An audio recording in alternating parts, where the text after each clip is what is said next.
네, 남북관계가 일단 큰 고비를 넘겼습니다만은 앞에는 또 만만치 않은 장애물들이 놓여 있는 것 같습니다.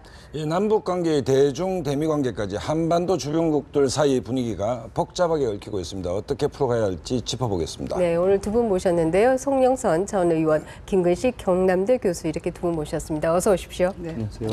일단 뭐 2+2 회담 끝이 나고 황병서, 김양근, 급기야 이제 김정은까지 나와서 전체적으로 이제 그 남북관계 개선 의지를 밝히고 있는데 갑작스러운 국면 변화 어떻게 의원님 보셨습니까? 저는 갑작스러운 국면 변화라고는 생각하지 않습니다. 왜냐하면 이 처음부터 김정은이 전쟁 시나리오를 짜서 설치고 난리를 친 이유가 대내적으로는 2012년부터 자기가 공언해오던 2015년에 평화 통일 성전을 일으킨다고 2,300만 인민한테 공언해놓은 걸 실천을 해야 되고 그 쇼는 해줘야 되고 우리한테 진짜 원하는 거는 뭐 전면전은 당연히 처음부터 시작 아니지만 국지전 차원이라서도 실질적으로 전쟁보다는 우리를 대화의 테이블로 끌고 나와서 궁극적으로 오이사 조치 해제를 통한 경제 협력을 받아내기 위한 하나의 큰 쇼였기 때문에 새로 의지가 막 샘솟듯 해가지고 남쪽하고 대화를 해야 되겠다 이게 아니라 자기들이 처음부터 계획한 그 시나리오대로 지금 충실히 따라가고 있는 거죠. 북한의 시나리오대로. 네. 북한의 시나리오에 따라서 따라간 것이다라고 한다면 우리의 승리다. 뭐 일각에서는 이런 해석들이 나오고 있는데 우리의 승리가 아니라 북한의 의도대로 됐다. 이런 얘기로 가는 거 아니겠습니까? 그 단기적으로 이번에 그 목함지뢰 이후에 그다음에 우리 쪽에서 확성기 방송하고 저쪽에서 포사기 가고 우리가 대응사기 가면서 거의 긴장 고조가 한급을 올라갔던 그 며칠 사이의 국면에서는 우리가 우위를 보였죠. 그러니까 그 국면 자체는 김정은이 예상 못한 우리 쪽의 원칙적 대응으로 인해서 우리가 사실상은 좀 승기를 잡았다고 볼 수 있는데 작년부터 큰 틀에서 보면 우리 송 의원님 말씀대로 이미 김정은은 작년부터 남쪽과 대화를 할 때 이 정치군사 의제를 대화를 할 것을 계속 요구를 했었습니다. 작년에 국방위원회 충대 제안들을 통해서. 그러니까 정치군사적인 아젠다를 가지고 대화에 나와라라고 계속 했을 때 우리가 안 나갔던 거고 우리의 이제 경제협력이나 사회문화 교류협력을 북쪽이 안 받았던 겁니다. 그런데 그것을 작년, 금년 정도 시나리오를 쭉 따져보면 북한 입장에서는 휴전선에서의 긴장을 고조시킴으로써 사실상 남쪽의 정권 실세를 불러낸 거거든요. 그러니까 어떤 면에서 부산 끝전술의 승리라고 볼 수도 있는 거예요. 그렇기 때문에 그 와중에 이것이 다시 대화 국면으로 바뀌었다는 것은 북한 나름대로도 오케이 작년부터 요구했던 군사적 문제, 정치적 문제를 남측하고 협의할 수 있게 됐고 또 우리는 우리대로 우리가 원했던 경제협력이나 사회문화나 민간교류를 또 협의할 수 있게 됐기 때문에 제가 볼 때는 북한판 벼랑 끝 전술의 단기 국면에서 우리 대통령의 원칙적 대응이 맞아떨어지면서 이제는 각자 자기의 이제 셈법을 가지고 협상에 들어간다고 봐야 되겠죠. 아니 이게 두 분 모셨으니까 어쨌든 정산이 좀 필요하다. 우리는 뭐 승리 분위기인데 어쨌든 목함지뢰 도발에 대해서 국민 대다수의 정서는 북한의 버릇을 차제에 좀 고치자는 거 아니겠습니까? 고쳐졌습니까? 고쳐지지는 않았죠. 솔직하게 말씀드려서 뭐 심지어 김근식 교수님이 저보다 더 후한 점수를 줬는데 저는 점수를 좀 짜게 줬어요. 왜냐하면은 북한이란 이 둘째 항목에 북한이라는 주어가 들어갔지만 북한은 유감을 표현했다지 무엇에 대한 내용에서 보면 남한에서 발생한 도발에 대해서 지뢰 폭발에 대해서니까 남한에서 발생된 것이 누가 했다는 얘기가 없기 때문에 이거는 엄밀하게 북한이 직접적으로 우리한테 사과한 건 아닙니다. 그럼에도 불구하고 국민의 한 60% 이상이 그만하면 박 대통령도 잘하고 우리가 승리했다고 스스로 막 자위를 하는 이유는 지난 이 남북 간이 갈라진 이후에 1968년 그 김신조 사건을 시발로 해서 현재까지 4번을 사과를 했지만 한 번도 사과라는 용어도 없고 또 협상의 테이블에 앉아가지고 유감이라는 용어를 썼지만 협상의 테이블에 앉아가 68년이나 76년이나 96년이나 2002년이나 한 번도 협상의 테이블에 앉아가 직접 얘기한 적도 없고 예를 들면 68년 같은 것도 4년이 지난 후에 얘기하고 뭐 76년도 몇 개월이 지나고 나서 그것도 직접 미국의 압박이 거의 전쟁 수준에까지 가도 그냥 유감이다라는 그것들과 그 전 사례와 비교하면 그나마 북한이 좀 진정성이 있어 보인다 이런 차원이지 그렇다고 지금 제일 저는 국민들에게 말씀드리고 싶은 건 너무 안심해가 요번에 진짜 확실히 버르장머리를 고쳐놨어. 이건 아닙니다. 그러니까 어떤 분들은 이런 얘기를 하는 게 48시간 최후 통첩을 했는데 1시간 전에 대화 제의를 했지 않습니까?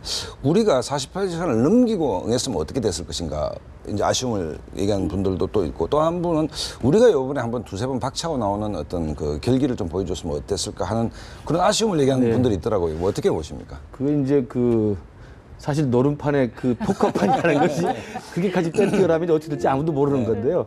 48시간 통첩 시간이 지난 다음은 사실은 북측도 굉장히 두렵고 무서웠겠지만 우리도 그 부분은 사실은 굉장히 많은 결단이 필요한 시간이 되는 거 아니겠습니까? 그렇기 때문에 마주보고 달리는 이 자동차가 이 브레이크 없이 달렸을 때는 저 정도 선에서 멈추고 우리가 원했던 것을 그 정도에서 끄집어냈다고 한다면 물론 그렇다고 해서 북한의 행태나 그 패턴 같은 것이 완전히 사라지지는 않겠습니다만 적어도 이번 기회를 통해서 우리가 벼랑 끝 전술에서 잘못했다 우리가 벼랑에서 떨어질 수가 있구나 이런 생각을 했을 것이고요.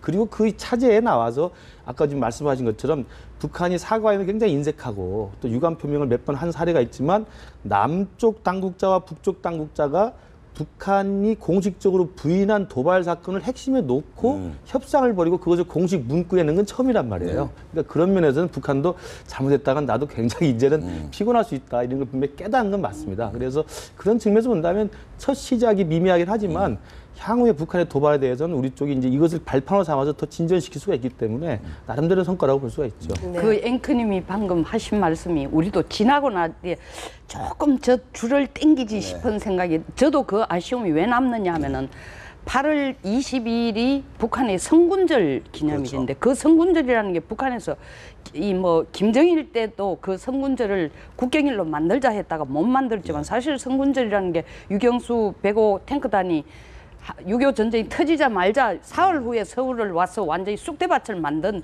그걸 기념해가지고 국경일을 만들자는 게 김정은이가 나라의 대표가 되고 난 뒤에 북한 대표가 되고 난 뒤에 그걸 진짜 국경일로 만들었거든요. 네. 그러니까 사실은 황병서랑 김양근이 거기 앉아가 정말 뭐가 탄 거예요. 애간장이 탄 거예요. 내일 성군절에 뭔가 선물을 가져가야 되는 거야. 이게 최고 존엄을 찬양하기 위한 그 선물이 뭐냐면 이거 합의문을 가져가야 되는데 그러니까 새벽 2시까지 그 얼마나 초조했겠어요. 근데 그걸 우리가 조금 더 계산했으면 땡길 수도 되지 않겠나 싶지만 우리도 사실은 마음이 이게 완전 자신감을 갖고 앉아 있지는 않았거든요. 교수님 지적한 것처럼 두 척이 협상 테이블에 앉아가 그래도 문서로서 무슨 유감이라도 용어 나온 건 역사상 처음이니까. 네네. 네. 그야말로 한반도의 남과 북의 주민의 목숨을 놓고 그 정도로 땡기고 이런 도박을 하기에는 그렇죠. 양쪽 다 이것은 아니다라고 하는 사지력이 있었다는 걸 우리가 발견한 것만 해도 저는 또 수학은 수학 아닌가 이런 생각이 드는데요. 지금 북한 쪽에서도 뭔가 본인들로서는 얻었다라고 생각한다라고 하면 왜 이 사건이 어느 정도 이 대화 국면으로 들어가고 난 이후에 김정은이 중앙군사위원회 위원들을 일부 그야말로 해임시켰는지 이 부분이 궁금해지는데요. 당중앙군사위원회에서 이제 일부 위원을 해임하고 임명했다라는 보도가 나와서 이제 귀추가 주목되는데요. 네. 일부에서는 그게 이제 이번 지뢰도발 사건이나 이번에 휴전선에서 군사적 긴장 사태에 책임을 묻고 예컨대 김영철 정찰총국장이라든지 인민총참모장을 경질하지 않았을까라는 추측을 하는데요. 물론 이제 추측이기 때문에 저도 조심스럽긴 합니다만 그럴 가능성이 저는 높지는 않다고 생각합니다. 왜냐하면 그들 스스로가 이 목함제 사건에서는 자기들이 한 것이 아니라고 지금 공식적인 입장을 갖고 있는 상태고 황병서도 돌아가서 그 이야기를 했고 그다음에 황병서가 여기 협상에 나오기 전에도 이미 북한은 내외신 기자들을 모아놓고 자기들이 정정당당하다고 이야기를 한 상태이기 때문에 만약에 협상이 끝나자마자 당중앙군사위원회에서 그 잘못된 도발의 책임을 묻고 김영철과 이영기를 자른다고 한다면 이건 김정은 스스로가 만천하에 자기가 잘못했다는 것을 번복하게 된단 말이에요. 그러니까 그런 의미에서는 저는 아닐 거라고 보고 일부 위원이 교체된 것은 아마 조직적인 정비 차원에서 불가피한 사정으로 누구를 교체했을 가능성이 있다고 그런데 군사위원회에 이제 지금 부위원장이 현재 현영철하고 최룡해인데 최룡해도 당비서로 내려가 현영철은 죽였으니까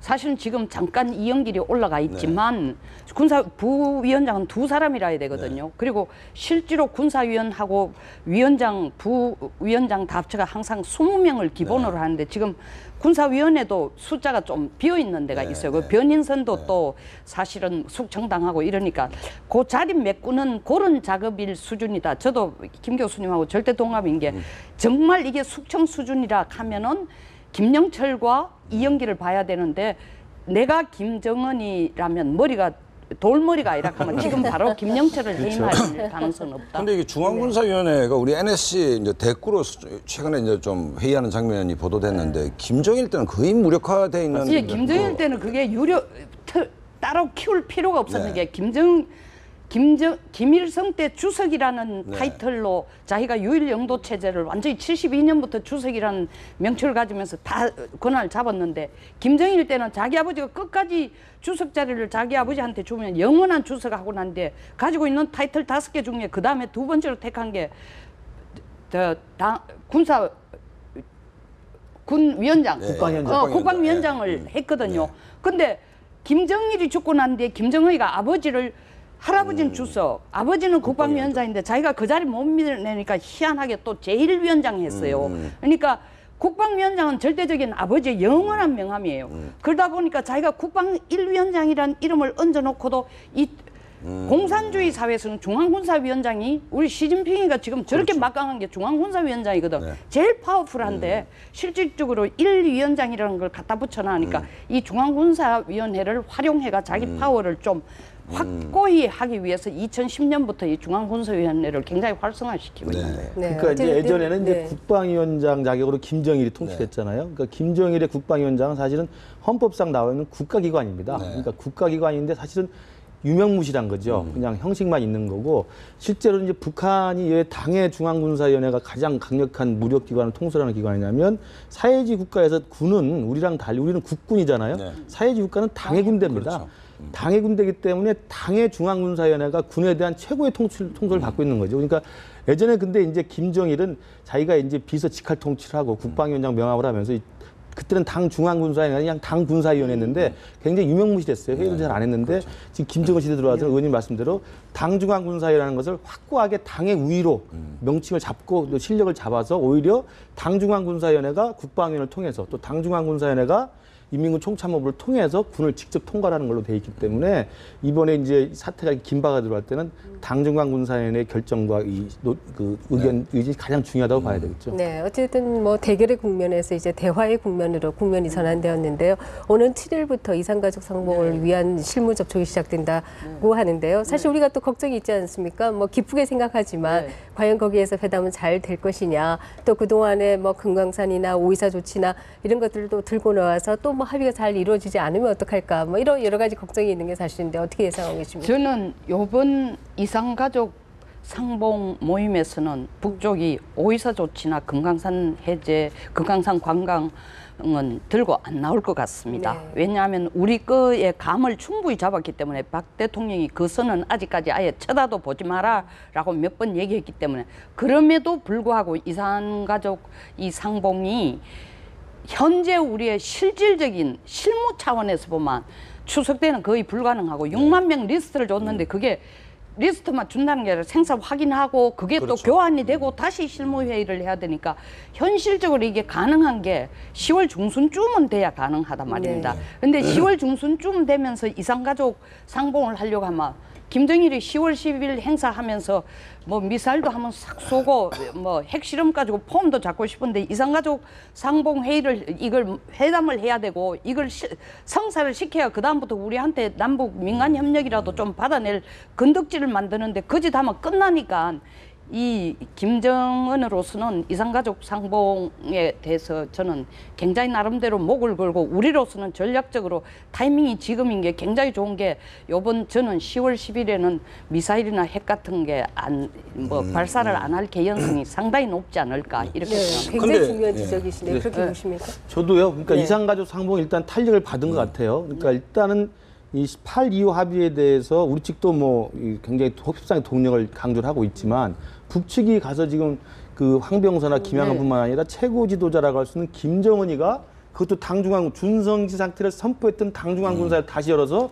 이번에 화를 복으로 만들었으니까 동력을 살려야 된다 이런 이야기 할 정도면 그리고 이제 그다음 대남 매체 언론이 전부 그 방향으로 지금 논조를 싣고 있습니다. 그런 걸로 봐서는 국면은 확실히 전환시키려 작정을 한 것 같아요. 그러니까 그 첫 번째 행사로서 이산가족 상봉은 제가 볼 때 북이 어지간한 경우는 다 들어주면서 순탄하게 진행이 될 것 같고 지금 말씀하신 이산가족 상봉의 시기로는 기술적인 문제나 실무적인 문제가 있겠습니다만 우리로서는 아마 전략적으로 10월 10일 전으로 끌어내는 게 우리로서 유리한 거죠. 왜냐하면 10월 10일 날 노동당 창건기념일로 북이 어떤 도발을 할지 모르는 상황인데 이산가족 상봉을 그때까지 밀고 가면 네. 북으로서 좀 고민스러울 거 아니겠습니까? 그래서 아마 우리는 좀 뒤로 미룬다는 말이 흘러나오는 것 같고 그러나 기술적으로 땡길 수도 있어요. 사실은 한 달 안에 할 수도 있습니다. 북은 좀 앞서서 하고 싶을 생각이 있을 겁니다. 그래서 아마도 이산가족 상봉 날짜는 기술적인 문제를 따져보면 9월 말이나 10월 초일 텐데 그 시기가 10월 10일에 노동당 창건 기념일과 어떻게 잘 조합이 돼서 북한이 어떤 식으로 나올지가 굉장히 큰 관건입니다. 근데 우리가 남북 그 이산가족 회담을 한두 번 한 것도 아닌데 사실은 이게 좀 인륜의 문제, 천륜의 문제 네, 아닙니까? 네, 네. 상설화는 우리가 왜 요구를 안 합니까? 요거를 적극적으로 우리 통일부라든지. 그런데 그건 우리가 볼 때 인륜의 문제지만 북한이 볼 때는 이거는 이렇게도 미운 단체, 저렇게도 미운 단체. 무슨 얘기냐면 월북자도 꼴보기 싫고 월남자도 꼴보기 싫고 이산가족이라는 게 그때 전쟁 때 내려왔고 또 전쟁 때 올라간 사람들 그러니까 월북자, 월남자 자기들 체제로 보면 월북이나 월남자나 다 체제에 대해서는 반체제적이거나 아니면 체제가 적대시해야 될 인물인데 이건 뭐 데리고 있어도 사실 돈 되는 것도 아니고 뭐 바꾸는데 뭐 도움 되는 것도 아니고 그렇다고 한번 만나게 해준다고 남쪽에서 돈을 뭐 금강산 관광처럼 뭉태기 돈을 갖다 주는 것도 아니고 별로 반갑지 않은 거예요. 그리고 뭐 한 100몇 명씩 해범들 자기들한테 남는 장사도 아니고 괜히 남쪽에 가서 만나고 와서는 전부 다 마음이 동요돼가 남쪽을 동경하면서 도리어 막 마음이 동요되고 체제에 대한 더 불만스러움 생기니까 하나도 덕되는 게 없다고 생각하니까 우리의 입장에서 보면 인륜의 문제지만 그쪽에서 보면은 이게 전혀 전략적으로 쓸 카드가 안 되니까 이게 상설화가 안 되는 거예요. 교수님, 예. DJ 정부나 노무현 정부, 그러니까 남북의 그 화해를 그 핵심 의제로 했을 때 이 문제를 우리가 좀 했습니다. 그러니까 이산가족 상봉을 상설화 정리하는 것은 지속적으로 제기를 했었고요. 그다음에 이제 말씀하신 것처럼 우리 이번에 박근혜 대통령도 8.15 때 했던 이야기가 명단 교환이고 생사 확인이었잖아요. 명단 교환, 생사 확인, 서신 확내, 이산가족 상봉의 상설화 정례화를 우리가 단골 양념처럼 계속 이야기했습니다. 그건 인도적 차원에서 특히 적십자단을 우리 했었고 북은 들은 척 만척하다가 조금씩 이제 내주는 거였는데 말씀하신 것처럼 왜냐하면 우리는 인도적 문제고 그다음에 이분들이 자연적인 수명을 가지신 분들이기 때문에 계속 이제 돌아가신단 말이에요. 그러니까 시기가 촉박하니까 어떻게든 하자라는 거고 북은 말씀하신 것처럼 인도적 문제라면 정치적 사안이에요. 왜냐하면 이것을 대남 협상의 카드로 쓸 수 있고 두 번째는 이것도 있습니다. 2007 남북 정상회담 때 직접 나왔던 이야기인데 그때 김정일 역구표 김양건이 배석했을 때 노무현 대통령이 또 이산가족 문제를 계속 세게 이야기했죠. 그러니까 일단 이산가족 명단이라도 해서 생사 확인이라도 먼저 합시다 했을 때 김정일이 옆에 김양건한테 물어본 거예요. 그거 할 수 있습니까? 김양건이 이거 좀 확인하기 좀 쉽지 않습니다. 그러니까 우리 같은 정보화가 잘 돼서 전설화가 돼가지고 금방 쉽게 모든 사람을 명단을 찾아가지고 할 수 있는 게 북한에서 그렇게 쉽지 않은 겁니다. 그러니까 생사 확인, 서신 확인조차도 굉장히 시간이 많이 걸리고 문제가 많기 때문에 우리로서는 그걸 하면 너무나 해야 될 일인데 북한으로서는 그게 자기들 기술적으로도 문제고 그다음에 말씀하신 내부의 월남자 가족에 대한 이 배관시되는 시선이 있기 때문에 자기들 스스로도 숨기는 게 있고요. 그다음에 정치적인 사안이고 그래서 남북이 서로 이렇게 잘 안 맞는 거죠. 그래서 금강산에 이미 우리가 그 상설화를 대비해서 지어놓은 건물이 이산가족 상설 면에서예요. 근데 그게 가동이 전혀 안 되고 있는 거죠. 네, 사실 뭐 금강산 관광의 세계 같은 경우에는 이미 김정일 위원장 시절에도 현정원 회장에게 사실상 사과를 했던 문제고 그렇기 때문에 이 문제에 대해서 이제는 좀 해결해야 되는 것이 아니냐 뭐 이런 주장을 야권에서는 또 하고 있고요. 뿐만 아니라 오이사 조치의 경우에도 이번에 뭐 북한이 유감을 표현했듯이 유감을 표현한다라고 하면 책임 소재가 아니라 이것도 뭐 풀릴 수 있는 문제가 아니냐 이런 얘기도 나오는데 어떻게 보십니까? 금강산 관광 재개하고 오이사는 지금 우리 정부 입장도 좀 그런 식으로 되는 것 같습니다만 오이사를 지금 먼저 꺼내기는 우리 정부도 굉장히 부담스럽죠. 이게 천안함과 연관이 돼 있기 때문에 그래서 아마 오이사 조치 해제 문제는 향후에 남북 관계의 신뢰가 쌓여나가고 남북 간 합의 사항이 진전이 잘 되면서 야, 이 정도면 이제 오이사 조치를 공식 테이블에 올려놓고 이야기를 할 만하다라고 할 정도가 돼야 할 것 같기 때문에 지금 초반기 오이사를 우리 정부가 꺼내들 가능성은 없어 보이고 북도 아마 그걸 제기하지는 않을 것 같습니다. 그러나 이제 금강산 관광은 오래된 켜켜묵은 사안이고 지금 말씀하신 것처럼 북한으로서는 이미 2009년에 8월 달에 현정을 회장이 방북했을 때 김정일을 만났고 그때 김정일이 신변보장에 대한 이야기를 분명히 했고 그다음에 그때 김양간 아트위원장하고 현정원 회장이 공식 문서로도 신변보장에 대한 최고사령관 명의의 문서를 가져왔었어요. 그러니까 사실은 사과와 유감표명 신변보장에 대해서 일정 부분 된 거라고 지금 정리는 돼 있는 상태입니다. 네. 그래서 이제 금강산 관상 계획 같은 경우는 오이사 조치와 별도로 우리 남측이 조금 더 전향적인 자세를 가지면 남북이 협상을 해서 그 이후에 재발 방지 대책만 일정 정도 제도적으로 만들어 놓으면 저는 가동은 가능하다고 생각하고 네. 그 어쨌든- 부분은 저는 적극적으로 논의할 필요가 있다고 예, 봅니다. 어쨌든 대화 국민으로 가는데 아까 의원님 좀 말씀하셨지만 이제 노동당 창건일이 최대의 변수 아니겠습니까? 뭘 좀 해야 되잖아요. 그러니까 예를 들어 뭐 미사일을 쏜다든지 핵실험 문제라든지 이 문제는 최근 어쨌든 대화 국민으로 가는데 가장 큰 이제 정치적 그 변수가 이제 이 문제라고 봐지는데 정치적 변수일 뿐만 아니라 네. 저는 아까 이산가족 문제 때문이기도 하지만 그 시기와 자칫 겹쳐지거나 이렇기 때문에도 가능성이 좀 희박하다고도 보지만 사실은 한 해에 올해만큼 돈을 집중적으로 지금 허비하는 게 없습니다. 전쟁 그 쇼를 하는데 돈을 얼마나 썼겠습니까? 또 나선에 지금 수해가 지금 오죽 답답한 막 그 정말 무슨 이 폐허 도시 같은 걸 전 세계 언론에 다 내보내겠어요. 도와달라는 얘기거든요. 그뿐만 아니라 또 3만 명을 중국이 인구 13억 2천인 나라가 1만 2천 명 열병식 하는데 돈이 그렇게 되는데 2,300만 인구에 3만을 동원해가지고 열병식 하는 이게 그냥 사람만 나오는 게 아닙니다. 6개월 전부터 훈련하는데 훈련비도 훈련비죠. 무기를 항상 열병식이라는 건 제일 첫째 이유가 뭐냐면 신예 무기의 박람회예요. 그거 쇼하기 위해서입니다. 근데 그걸 내놓을 만한 게 없고 작년 10월 10일하고 갔다면 저것들 내놔봐야 정말 뭐 우선거리밖에 안 되니까 그것도 내놓으려면 돈이 진짜 끝도 없이 드는 거예요. 그렇기 때문에 그런 상황에 또 미사일 핵실험 저는 그래서 그런 데다가 또 최근에 이 우리 전성절에 박근혜 대통령도 가죠. 또 10월 16일은 물론 10월 10일은 10월 16일보다 먼저지만 한미 간에도 하죠. 보이게 안 보이게 또 압력도 있을 거죠. 또 자기들이 뱉어놓은 말도 이제 대화 국면을 가자는 것도 있고 여러 가지 정치, 경제, 국제사회 이런 걸 다 보면 이번 10월 달에는 저는 바로 쏠 개연성은 상당히 낮다. 지금 예언하신 대로 그야말로 노동당 네. 창건일 이번에는 좀 조용히 보낼 수 있었으면 좋겠네요. 오늘 말씀 고맙습니다. 네.